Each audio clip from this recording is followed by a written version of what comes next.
हाँ जी, नमस्कार सभी लोगों को नमस्कार जी। गुड इवनिंग, नमस्कार सभी लोगों को नमस्कार। सभी लोगों का स्वागत है भाई। अनुपम सर की क्लास बेटा 6 बजे होती है ना, ज्योग्राफी वाली।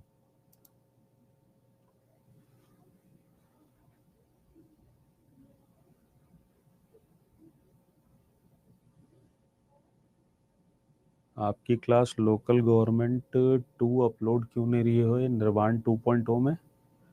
नहीं गई क्या?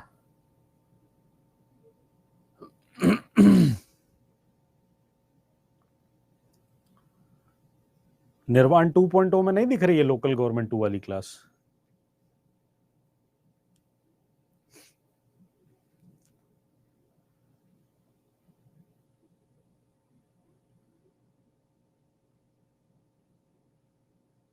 बोलो।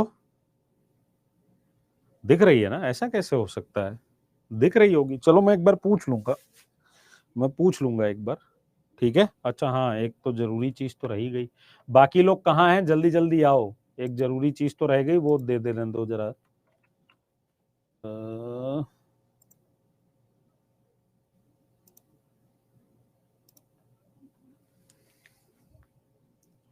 Wait wait wait, just wait, just wait.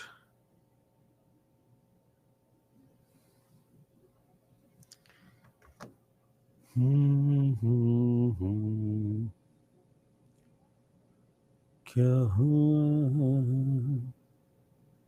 तेरा वादा? कहाँ गया भाई? ये रहा। ठीक है, आ गए हैं ना सारे लोग? ठीक है, अच्छा। अब एक सेकंड, ये रहा।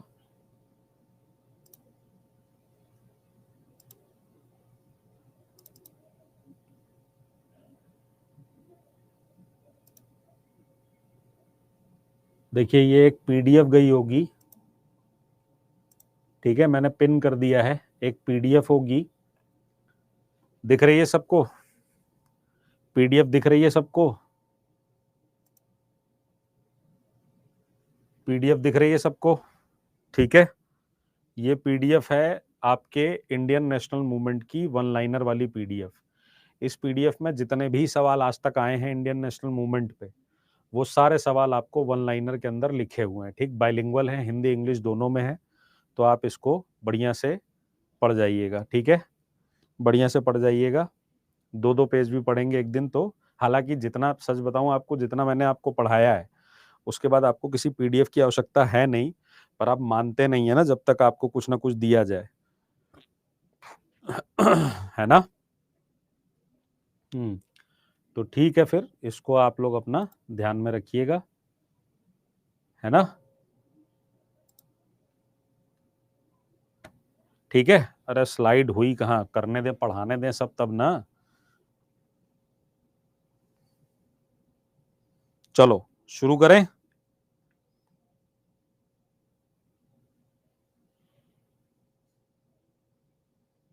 शुरू किया जाए भाई। ठीक है, तो सेंट्रल गवर्नमेंट के अंदर हमको जो पढ़ना है वो क्या है? वो है आपका पार्लियामेंट। ठीक, यानी संसद। ठीक, पार्लियामेंट यानी संसद।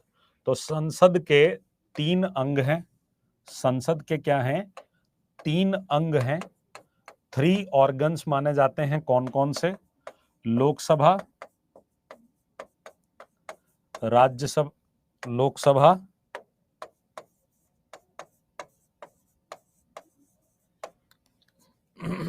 राज्यसभा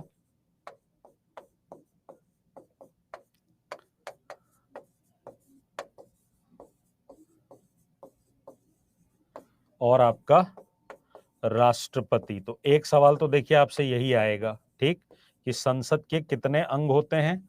तो कितने अंग होते हैं बेटा? 3 अंग होते हैं, लोकसभा, राज्यसभा और राष्ट्रपति। ठीक है, लोकसभा, राज्यसभा और राष्ट्रपति। ठीक है, तो 3 अंग होते हैं, 3 ऑर्गन होते हैं, 3 बॉडीज होती हैं, इन तीनों को मिलाकर आपका क्या बनता है? राष्ट्रपति, लोकसभा और राज्यसभा, इनको मिलाकर क्या होता है? संसद बनती है। ठीक, आर्टिकल नंबर 79, ठीक है, आर्टिकल नंबर 79, आर्टिकल नंबर 79 ये कहता है कि भारत की जो संसद है, भारत की संसद, भारत की संसद लोकसभा, लोकसभा, राज्यसभा और राष्ट्रपति से मिलकर बनती है। लोकसभा, राज्यसभा और राष्ट्रपति से मिलकर बनती है। आर्टिकल नंबर 79 में यह बात कही गई है that parliament is consists of Lok Sabha, Rajya Sabha and president. ठीक है।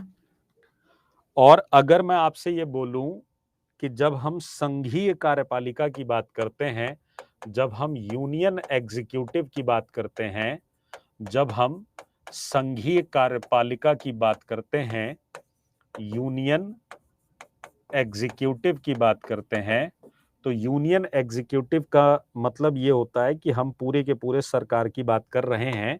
तो ये आता है आपका पार्ट 5 में। ठीक, और इसका जो आर्टिकल होता है वो कहां से कहां तक होता है? पार्ट 5 में ये आता है। और इसका जो आर्टिकल होता है वो आर्टिकल नंबर 52 से लेकर कहां तक होता है? आर्टिकल 151 तक। ठीक, आर्टिकल कहां से कहां तक होता है? आर्टिकल नंबर 52 से लेकर आर्टिकल नंबर 151 पे ये खत्म होता है आपका। क्योंकि आपने देखा था कि 152 से आपका क्या शुरू हो जाता है? 152 से आपका क्या शुरू हो जाता है? राज्य सरकार शुरू हो जाता है ना, स्टेट लेजिस्लेटिव शुरू हो जाता है। ठीक है। अब अगर इसमें बारी बारी बात की जाए, बहुत डिटेल में अपने को पढ़ना नहीं है, तो अगर हम बात करें लोकसभा की, तो लोकसभा का आपको पता है कि लोकसभा जो है वो, इसे हम क्या कहते हैं? इसे हम हाउस ऑफ पीपल भी कहते हैं। इसे हम हाउस ऑफ पीपल भी कहते हैं, मतलब साधारण सभा भी कहते हैं। क्यों कहते हैं इसको साधारण सभा? क्योंकि इसके प्रतिनिधियों का चयन, election of this house representative, जनता के द्वारा होता है। इलेक्टेड बाय द पीपल, जनता के द्वारा होता है। ठीक है, इसके प्रतिनिधियों का चयन जनता के द्वारा होता है। ठीक, दूसरा, इसे हम निम्न सदन भी कहते हैं। इसे हम निम्न सदन भी कहते हैं, लोअर हाउस भी कहते हैं। क्यों लोअर हाउस कहते हैं?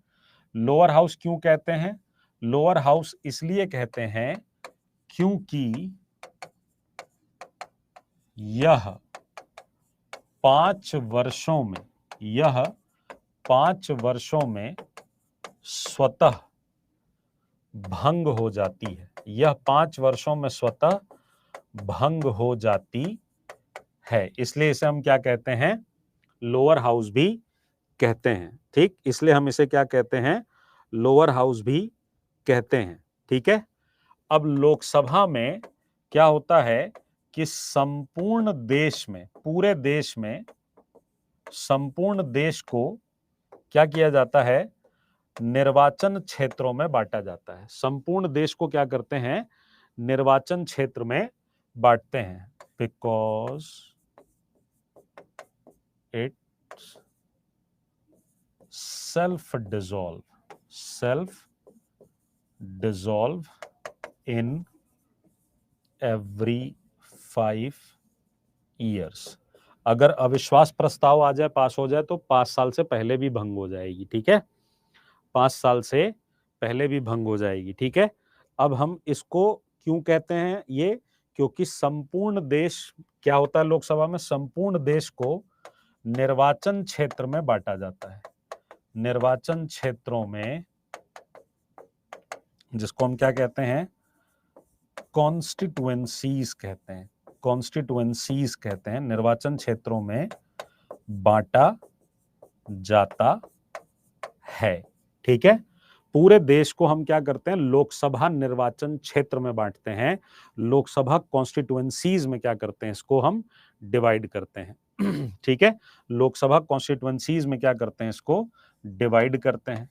तो लोकसभा के सीटों के वितरण का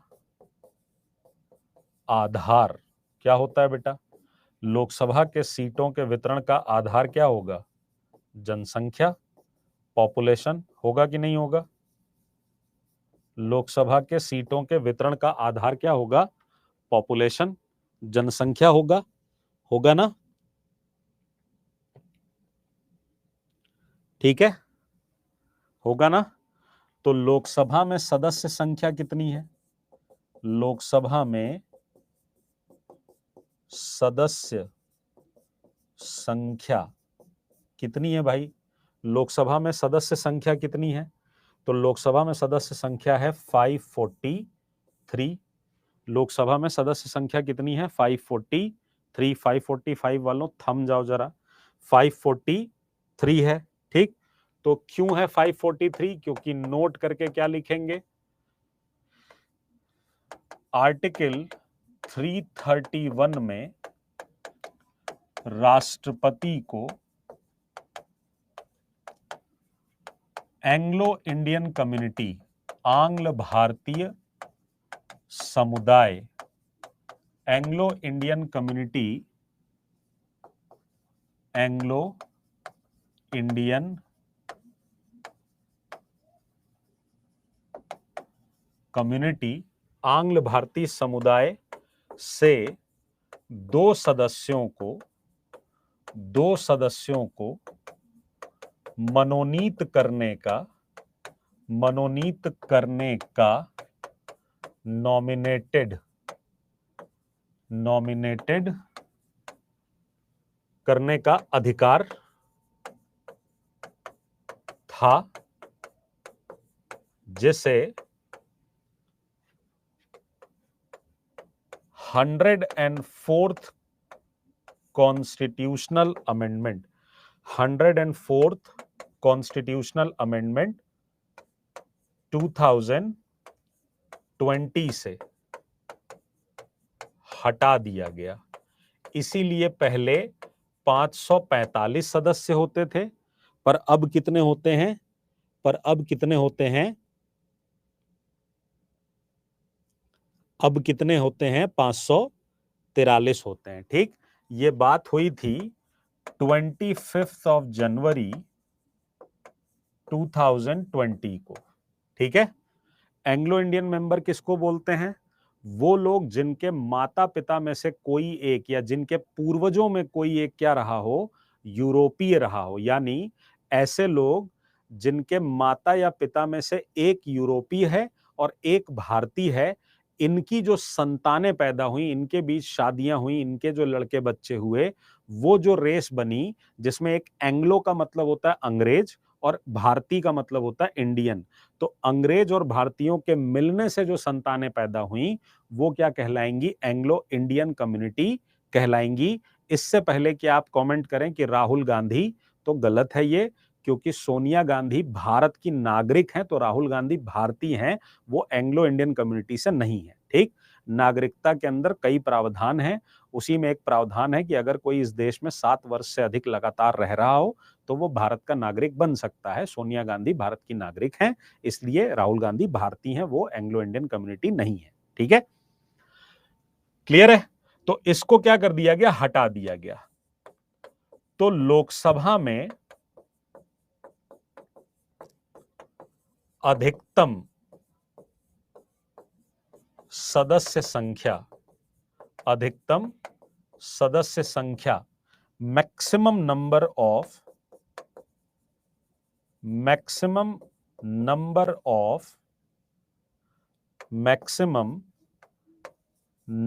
ऑफ लोकसभा मेंबर कितने हो सकते हैं? तो 550 हो सकते हैं। कितने हो सकते हैं? 550 हो सकते हैं। ठीक है, अधिकतम सदस्य संख्या कितनी हो सकती है? 550।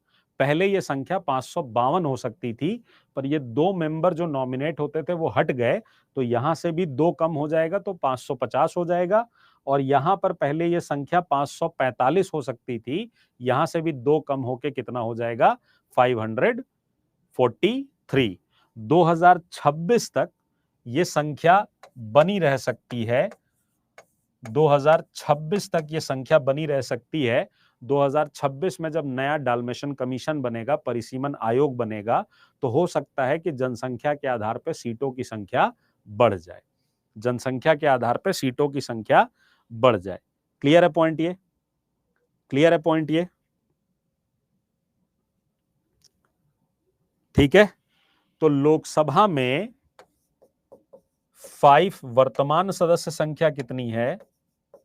वर्तमान सदस्य संख्या कितनी है भाई? वर्तमान सदस्य संख्या है 543। इसके अंदर 2 डिवीजन है। इसके अंदर 2 डिवीजन है। क्या? 524 मेंबर, 524 मेंबर जो होते हैं वो इलेक्टेड होते हैं, निर्वाचित होते हैं। वो निर्वाचित होते हैं कहां से? फ्रॉम स्टेट्स, राज्यों से चुनकर आते हैं। कहां से चुनकर आते हैं? राज्यों से चुनकर आते हैं। और 19 लोकसभा सदस्य इलेक्टेड होते हैं फ्रॉम यूटीज, केंद्र शासित प्रदेशों से चुनकर आते हैं। केंद्र शासित प्रदेशों से चुनकर आते हैं। ठीक है, तो 19 सदस्य कहां से चुनकर आते हैं? सेंट्रल टेरिटरी, केंद्र शासित प्रदेशों से। और 524 सदस्य जो है वो चुनकर आते हैं कहां से? स्टेट से। इसका मतलब हर स्टेट में और हर सेंट्रल टेरिटरी में कुछ निश्चित लोकसभा सीटें होंगी। होंगी या नहीं होंगी? होंगी या नहीं होंगी? कुछ निश्चित लोकसभा सीटें होंगी, बिल्कुल। तो अगर जनसंख्या के आधार पर बोला जा रहा है तो सर्वाधिक लोकसभा सीटें कहां होंगी भाई? सर्वाधिक लोकसभा सीटों वाला प्रदेश कौन सा हो जाएगा? यूपी। कितनी सीटें हैं? 80। यूपी कितनी सीटें हैं? 80। सर्वाधिक लोकसभा सीटों वाला प्रदेश कौन सा हो जाएगा? यूपी। कितनी सीटें हैं? 80। उसके बाद महाराष्ट्र। उसके बाद महाराष्ट्र, पश्चिम बंगाल,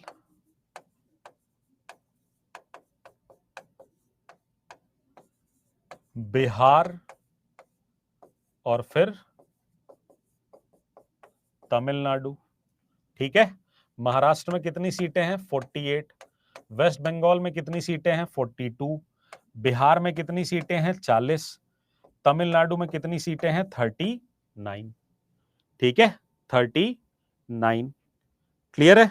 39। मोहम्मद बिन तुगलक का नाम सुने हो ना? तो मोहम्मद बिन तुगलक को शॉर्ट में क्या लिखोगे? एमबीटी। मोहम्मद बिन तुगलक को शॉर्ट में क्या लिखोगे? एमबीटी। बस एमबीटी के बीच में एक डब्ल्यू लगा देना। ठीक, एमबीटी के बीच में एक डब्ल्यू लगा देना। ठीक है, तो उत्तर प्रदेश के बाद एमडब्ल्यूबीटी, महाराष्ट्र, वेस्ट बंगाल, बिहार और तमिलनाडु। इसी से तुमको पूरे भारत की राजनीति समझ में आ जाएगी। देखो इन 5 स्टेट के अंदर, इन 5 स्टेट के अंदर कितनी? 120, 160, 170, 210 और 40 कर दो तो 250 हो जाएगा। सोचो जरा, इमेजिन करो कि 543 सीटों में से आधा, लगभग लगभग आधा यानी 250 सीटें तो इन्हीं 5 राज्य से आती हैं। इसीलिए तुम देखोगे कि दिन भर मीडिया में इन्हीं राज्यों को लेके मार कुटाई मची रहती है ना। कभी बोलते हैं पश्चिम बंगाल में इतना नाटक हो रहा है, पता नहीं क्या हो रहा है क्या नहीं हो रहा है। आजकल बिहार में चल रहा है, फिर उत्तर प्रदेश में तो एवरग्रीन रहता है, कभी धर्म के नाम पे, कभी जाति के नाम पे, कभी किसी नाम पे। रोजगार की बात नहीं होती, महंगाई की बात नहीं होती, डेवलपमेंट की बात नहीं होती, जातीय समीकरण की बात होती है, धर्म की बात होती है, ठीक है, इन सब की बात होती है। क्यों?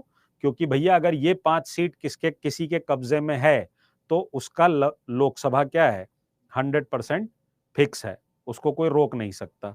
ठीक है, तो यूपी, महाराष्ट्र, पश्चिम बंगाल, बिहार, तमिलनाडु, ये क्या है, सर्वाधिक लोकसभा सीटों वाला प्रदेश है। अब अगर सर्वाधिक पता है आपको तो न्यूनतम वाला भी पता होना चाहिए, है ना। सर्वाधिक पता है तो न्यूनतम वाला भी पता होना चाहिए। चाहिए कि नहीं चाहिए?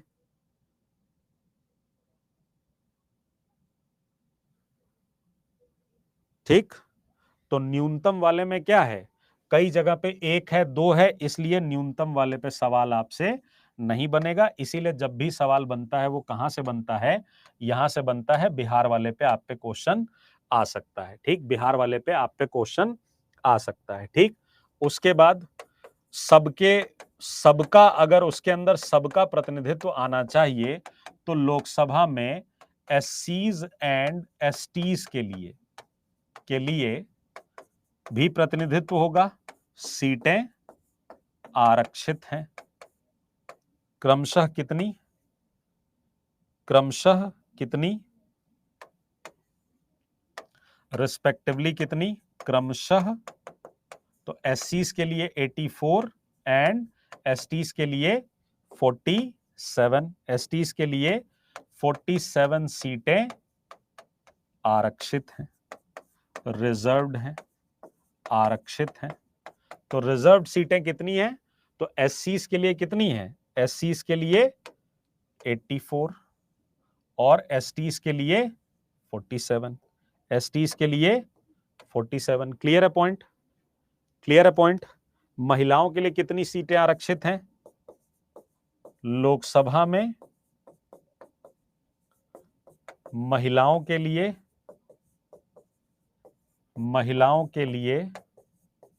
कितनी सीटें आरक्षित हैं बताइए, कितनी सीटें आरक्षित हैं बताइए।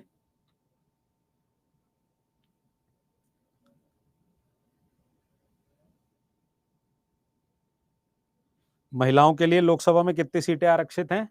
हाँ, बहुत बढ़िया। कोई 33% बता रहा है, कोई 50% बता रहा है, कोई 15 सीट बता रहा है। तुम लोगों को इतना मारेंगे ना पकड़ के, तुम लोगों का दिमाग सही हो जाएगा।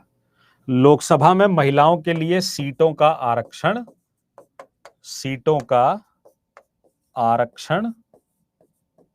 नहीं है, सीटों का आरक्षण नहीं है। महिलाओं के लिए सीटों का आरक्षण केवल कहां है, पंचायती राज में और लोकल गवर्नमेंट में। समझ में आया?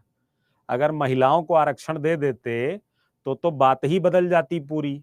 इसीलिए जब महिलाओं के आरक्षण की बात आती है कि लोकसभा में भाई महिलाओं को आरक्षण होना चाहिए, तो ये सारे बागड़ बिल्ले एक हो जाते हैं कि नहीं नहीं नहीं, महिलाओं के लिए आरक्षण करने की जरूरत नहीं है, पहले लोकल गवर्नमेंट पे करिए, फिर धीरे धीरे करिए। जब भी बात आती है तो तुरंत एक हो जाते हैं, सारा पुरुषवादी समाज एक हो जाता है फिर। और महिलाओं को मैं क्या कहूं, इतनी महिला सांसद हैं, इतनी महिला विधायक हैं, उनको आवाज उठानी चाहिए महिला सीटों के लिए, लेकिन नहीं होता है ना। तो लोकसभा में महिलाओं के लिए सीटें आरक्षित नहीं है। क्लियर है? क्लियर है?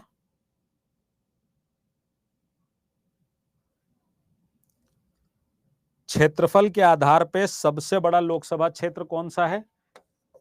क्षेत्रफल के आधार पर, क्षेत्रफल के आधार पर सबसे बड़ा लोकसभा क्षेत्र क्या है? लद्दाख। और जनसंख्या के आधार पर, जनसंख्या के आधार पर सबसे बड़ा लोकसभा क्षेत्र। तो जनसंख्या की बात है तो हमारे यूपी का नाम कैसे पीछे रह सकता है? तो उन्नाव यूपी। उन्नाव यूपी जनसंख्या के आधार पर सबसे बड़ा लोकसभा क्षेत्र कौन सा है? उन्नाव यूपी। ठीक है, क्लियर है पॉइंट यहां तक? क्लियर है पॉइंट यहां तक?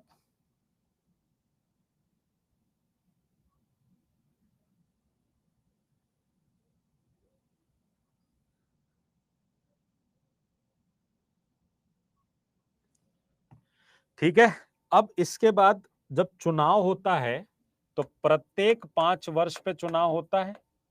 प्रत्येक 5 वर्षों में लोकसभा का चुनाव होता है। प्रथम Lok Sabha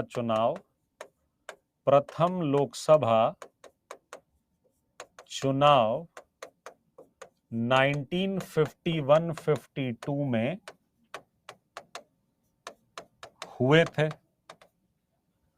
first general assembly election. और वर्तमान में 17th लोकसभा इलेक्शन 2019 हुए थे। तो अब जो 2024 में चुनाव होगा वो 18th लोकसभा का चुनाव होगा। ठीक, तो 2024 वाला जो चुनाव होगा वो 18th लोकसभा इलेक्शन होगा। ठीक, ये सवाल आ सकता है आपका, ये आपका क्वेश्चन आ सकता है। क्लियर है? ये आपका क्वेश्चन आ सकता है। क्लियर है भाई? 17th लोकसभा चुनाव 2019 में हुआ था। ठीक है, 17th लोकसभा चुनाव जो है वो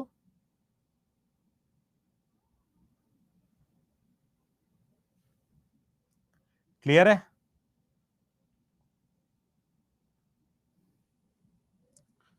बोलिए।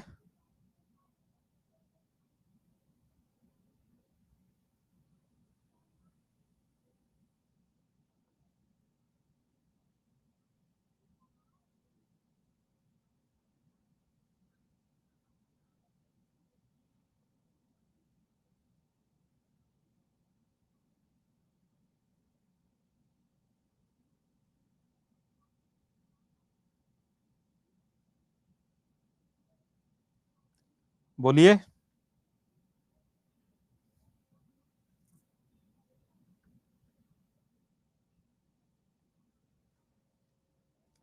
बेटा वो जो आप बोल रहे हो ना वो मतदाताओं के हिसाब से है। मतदाताओं के हिसाब से अगर आप देखोगे, मैं ओवरऑल पॉपुलेशन की बात कर रहा हूं।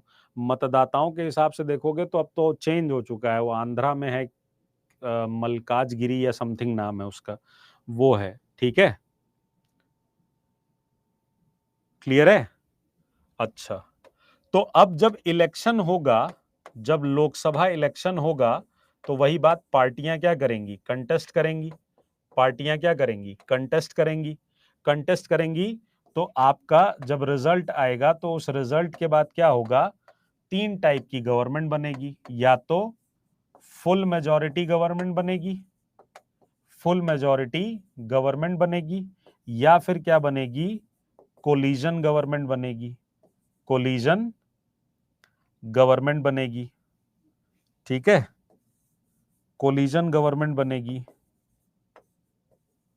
है ना? या तो पूर्ण बहुमत की सरकार बनेगी, पूर्ण बहुमत की सरकार बनेगी, या फिर क्या बनेगी?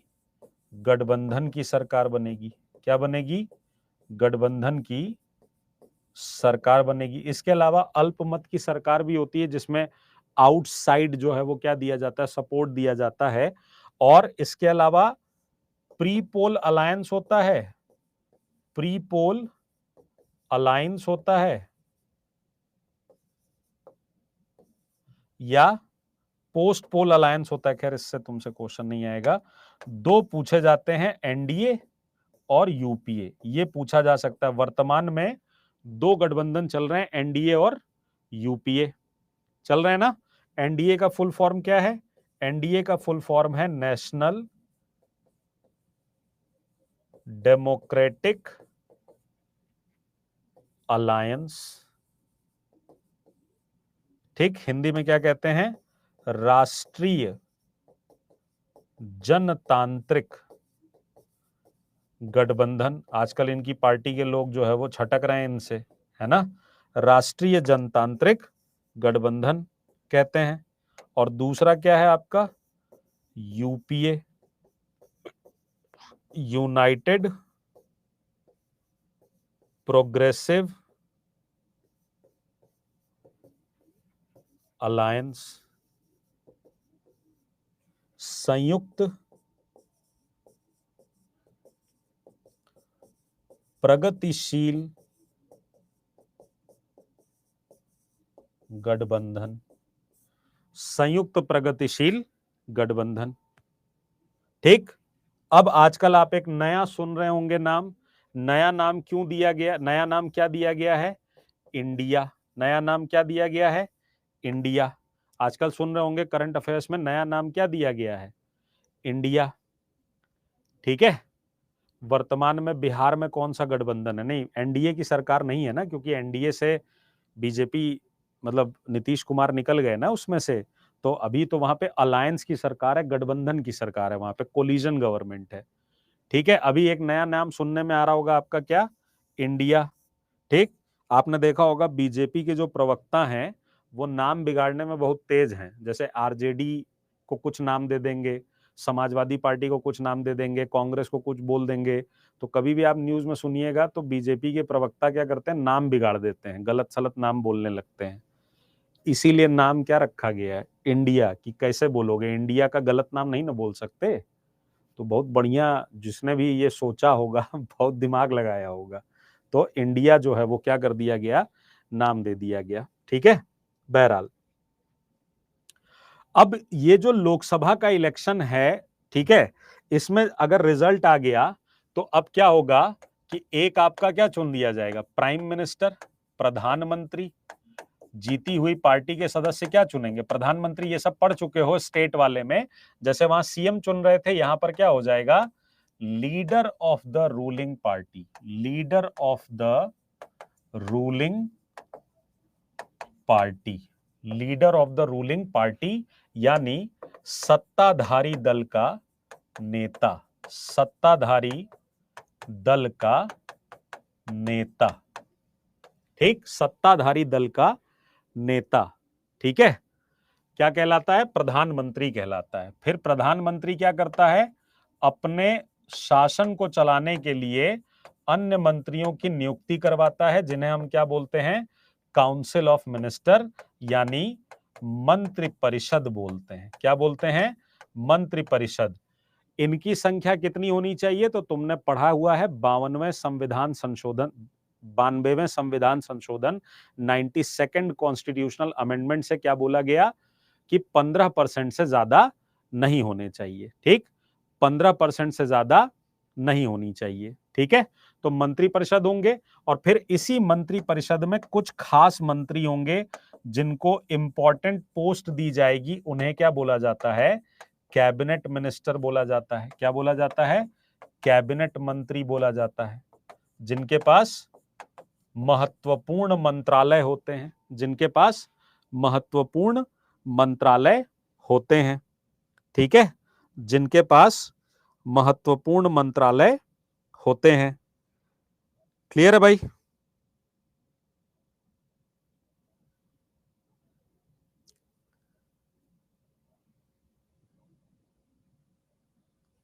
ठीक है। अच्छा, मैंने 92nd बोल दिया है, 91st से, सॉरी 92nd नहीं, 91st से। क्लियर है भाई?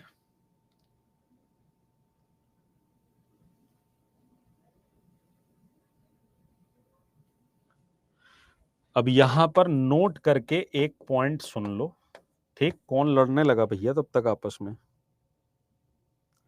संविधान में कैबिनेट शब्द का इस्तेमाल केवल एक बार हुआ है, नहीं तो आमतौर पे इसे बोला काउंसिल ऑफ मिनिस्टर ही जाता है ना। संविधान में कैबिनेट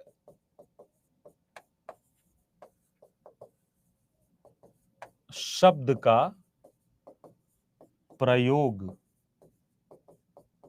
केवल एक बार हुआ है, ठीक है? आर्टिकल 352 के अंदर एक सब क्लॉज में कैबिनेट वर्ड आया है, ठीक है?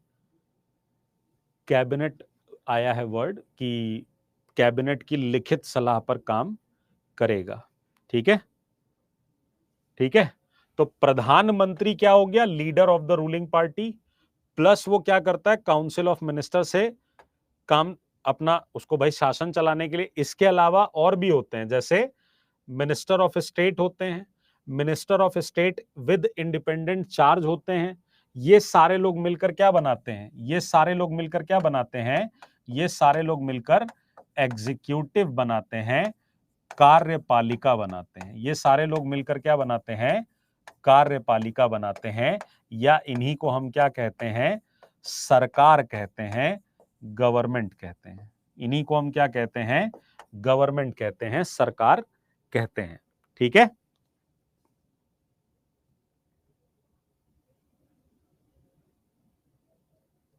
ठीक है, अब यहां ना कुछ आर्टिकल बहुत इंपॉर्टेंट हैं, उनको समझ लो।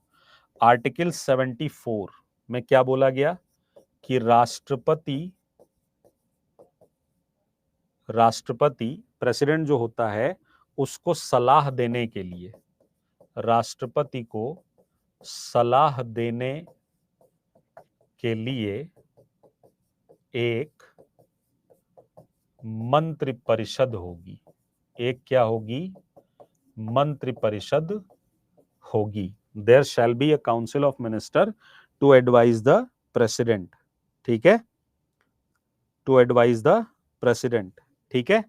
उसके बाद article 75 sub clause 1, article 75 sub clause 1, ठीक है? ये कहता है कि प्रधानमंत्री की नियुक्ति कौन करेगा? पीएम की नियुक्ति, यानी उसको ऑफिस अपॉइंटमेंट कौन देगा? अपॉइंटमेंट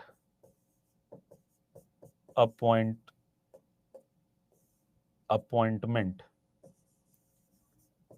ठीक? पीएम की नियुक्ति राष्ट्रपति द्वारा की जाती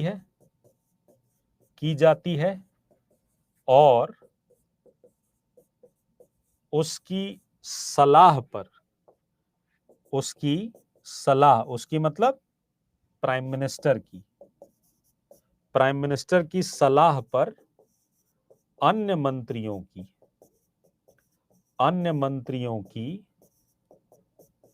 नियुक्ति की जाती है, ठीक है? अन्य मंत्रियों की नियुक्ति, other ministers were appointed on the president on the advice of the prime minister, ठीक है? ठीक है, उसके बाद एक इंपॉर्टेंट आर्टिकल है आर्टिकल 75(3), ये बहुत पूछा जाता है एग्जाम में। एक इंपॉर्टेंट आर्टिकल क्या है? आर्टिकल 75(3). ये क्या कहता है? ये कहता है कि कार्यपालिका की वास्तविक शक्ति, कार्यपालिका की वास्तविक शक्ति actual power of the executive, actual power of the executive, actual power of the executive, कार्यपालिका की वास्तविक शक्ति मंत्रिपरिषद के हाथ में होती है, क्योंकि राष्ट्रपति तो सिर्फ कहने के लिए हेड है ना, राष्ट्रपति के पास कोई अधिकार तो है नहीं, वो सारा काम किसकी सलाह पे कर रहा है? क्या पढ़ा तुमने यहाँ पे? राष्ट्रपति को सलाह देने के लिए मंत्रिपरिषद होगी, तो राष्ट्रपति मंत्रिपरिषद की सलाह पे काम करता है। राष्ट्रपति हेड ऑफ द एग्जीक्यूटिव होता है, लेकिन वो काम कैसे करता है? मंत्रिपरिषद की सलाह पे। तो वास्तविक शक्ति किसके हाथ में है? मंत्रिपरिषद के हाथ में है या नहीं है? वास्तविक शक्ति मंत्रिपरिषद के हाथ में है, प्राइम मिनिस्टर और उसके मिनिस्टर्स के हाथ में है। ठीक है, तो वास्तविक शक्ति मंत्रिपरिषद के पास होती है, मंत्रिपरिषद के हाथों में होती है, हाथों में होती है ना? एक्चुअल पावर मंत्रिपरिषद के हाथ में होती है, इसलिए मंत्रिपरिषद सामूहिक रूप से, इसलिए मंत्रिपरिषद सामूहिक रूप से, कलेक्टिवली, सामूहिक रूप से लोकसभा के प्रति उत्तरदायी होता है। ठीक, कलेक्टिवली आंसरेबल, कलेक्टिवली आंसरेबल, ठीक, कलेक्टिवली आंसरेबल टू लोकसभा के प्रति उत्तरदायी होता है। इसीलिए आपसे पूछा जाता है कि जो मंत्रिपरिषद होता है वो, उसका उत्तरदायित्व कैसा है। आपसे क्वेश्चन पूछा जाएगा कि मंत्रिपरिषद का उत्तरदायित्व कैसा है, तो आप क्या जवाब देते हो? सामूहिक उत्तरदायित्व। अगर एक मंत्री के खिलाफ भी अविश्वास प्रस्ताव आ गया, अविश्वास प्रस्ताव आ गया, तो वो पूरे के पूरे मंत्रिपरिषद के खिलाफ क्या हो जाता है? अविश्वास प्रस्ताव हो जाता है। तो पूरे मंत्रिपरिषद को क्या करना पड़ता है? फिर त्यागपत्र देना पड़ता है, अगर विश्वास ना रह जाए सरकार में। ठीक है, इसीलिए मंत्रियों को आगाज गिरे उससे पहले मंत्रियों को बर्खास्त कर देते हैं। क्लियर है भाई? तो अगर आपने लोकसभा देखी होगी, तो लोकसभा में आपने देखा होगा कि ऐसे सीटें बनी होती हैं, मतलब अब तो चेंज हो गई है संसद, पर वहां भी सीटें तो ऐसे बनी ही है ना? तो यहां पर टेबल होती है, इस टेबल पे कौन होता है? इस टेबल पे होता है स्पीकर। कौन होता है? स्पीकर होता है ना? इस टेबल पे कौन होता है? स्पीकर होता है। ठीक, अध्यक्ष होता है, और अध्यक्ष के राइट हैंड की तरफ, इसीलिए इनको दक्षिणपंथी कहते हैं। इन्हें क्या कहते हैं? दक्षिणपंथी कहते हैं। इधर गवर्नमेंट के लोग बैठते हैं। ठीक, इधर कौन बैठते हैं? गवर्नमेंट के लोग बैठते हैं। और स्पीकर के लेफ्ट की तरफ, इसलिए इनको वामपंथी कहते हैं, लेफ्टिस्ट। इनका काम होता है सरकार की नीतियों का विरोध करना। इनको दक्षिणपंथी या राइटिस्ट कहते हैं, इनका काम होता है सरकार की नीतियों का समर्थन करना। तो वामपंथी यानी लेफ्टिस्ट पे कौन बैठता है? अपोजिशन। इधर कौन बैठते हैं? अपोजिशन बैठते हैं। इसीलिए इधर बैठाया जाता है, इसीलिए ऐसे बैठाया जाता है। ठीक है, क्लियर है? बोलो।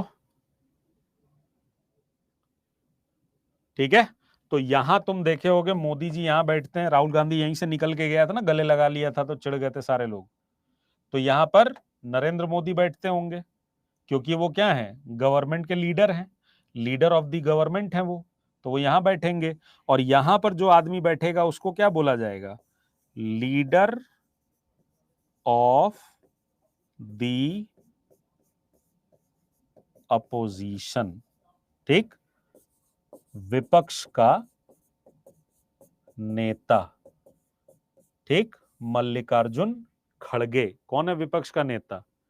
मल्लिकार्जुन खड़गे। बीच में कौन होता है? अरे भाई, मान लो अगर 543 सीटों पे चुनाव हुआ, 300 सीट यहां तक बैठ गए सारे लोग, तो ये क्या हो गए? गवर्नमेंट वाले हो गए। और जो बचे हुए इधर 300 बैठ गए, इधर 243 बैठ गए, तो ये 243 क्या कहलाएंगे, 243 क्या कहलाएंगे, 243 आपके क्या कहलाएंगे, 243 आपके अपोजिशन कहलाएंगे, और 300 आपके क्या कहलाएंगे, गवर्नमेंट कहलाएंगे। ठीक है, क्लियर है? बोलिए।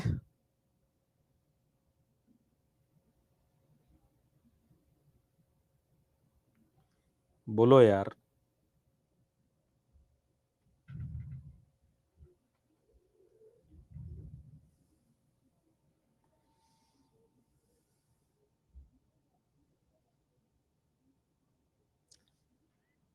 ठीक है भाई, ठीक है। लोकसभा का सदस्य बनने की योग्यता, क्वालिफिकेशन, क्वालिफिकेशन क्या होती है भाई? तो एज कितनी होनी चाहिए, 25 ईयर्स। एज कितनी होनी चाहिए? अरे लोकसभा का 25 ईयर्स ऑफ एज। भारत का नागरिक होना चाहिए, मानसिक रूप से पागल नहीं होना चाहिए, दिवालिया नहीं होना चाहिए, जिसका मतलब है निर्णय लेने की क्षमता होनी चाहिए उसके अंदर। भारत का नागरिक होना चाहिए, भारत का नागरिक होना चाहिए, है ना?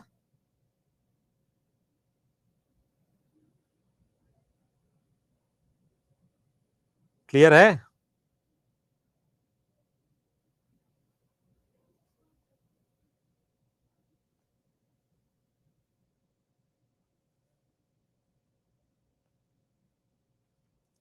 ठीक है, ठीक है। अच्छा, संसद के जो सदस्य बैठते हैं वो किसके सामने शपथ लेते हैं, किसके सामने शपथ लेते हैं? एजुकेशनल क्वालिफिकेशन नहीं होती है चुनाव लड़ने के लिए, एजुकेशनल क्वालिफिकेशन नहीं। आपकी उम्र 25 वर्ष है तो आप चुनाव लड़ सकते हैं।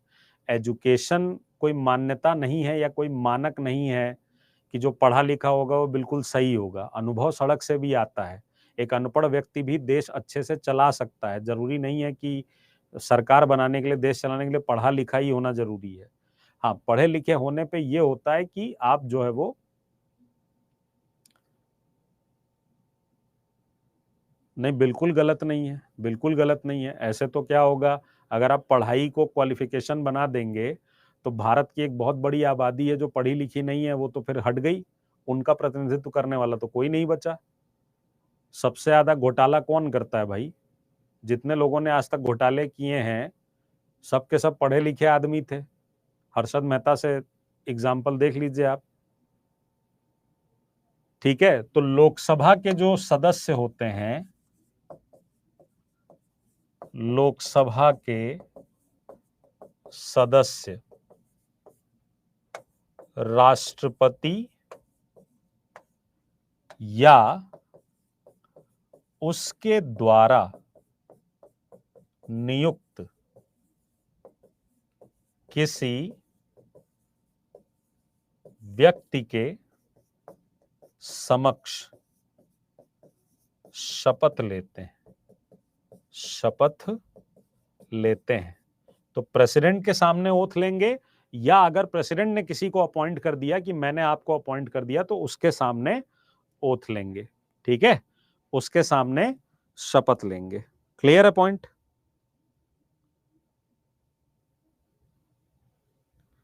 क्लियर है पॉइंट?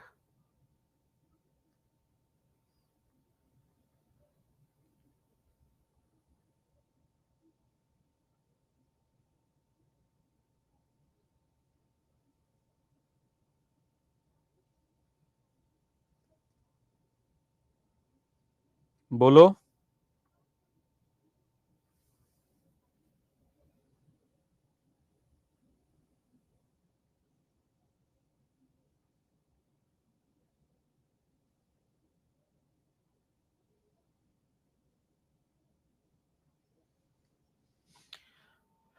ठीक है, चलो। तो आज के लिए इतना ही रहने देते हैं। कल क्या करेंगे?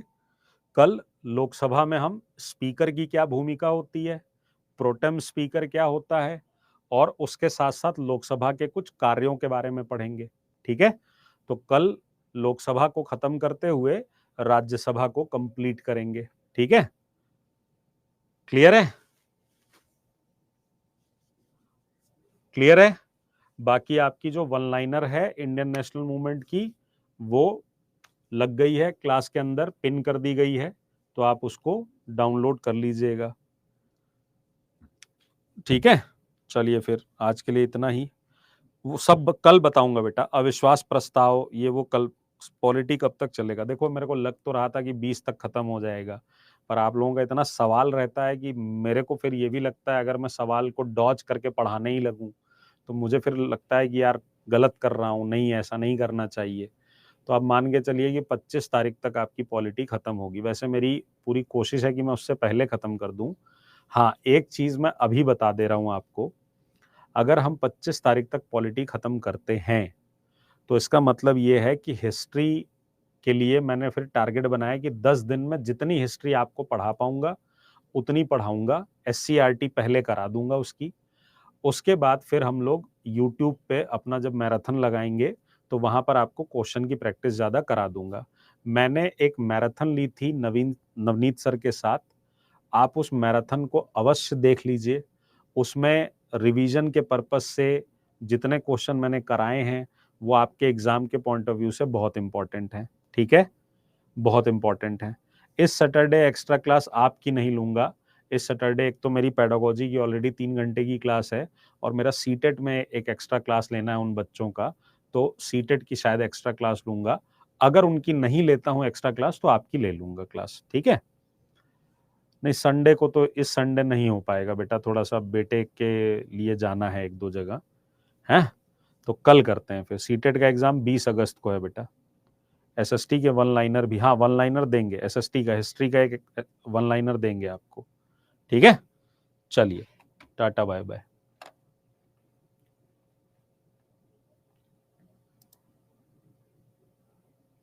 यूट्यूब का लिंक दे दीजिए यार, एक सेकंड रुक जाओ। दे देते हैं भाई, रुको वेट करो।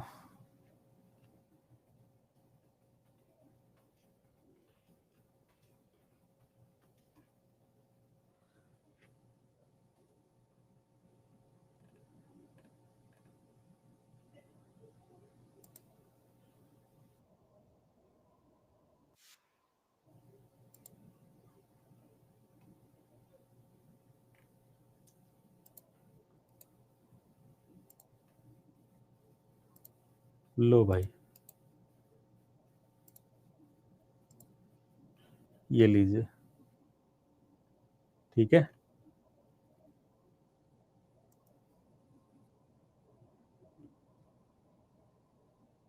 ओके।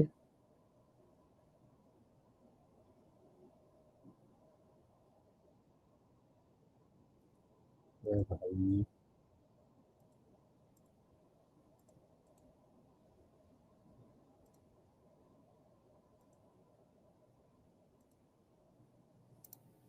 लो, पिन कर दिया। ठीक है? चलो, टाटा। टेलीग्राम भी हाँ, नौकरी ले लो हमारी। है? देखा नहीं जा रहा है? टेलीग्राम का लिंक शेयर कर दें, पता चला अभी जांच बैठ जाए। चलो चलो चलो, अब पीजीटी वाले तुम लोग आ जाओ भाई 9 बजे। Bye bye.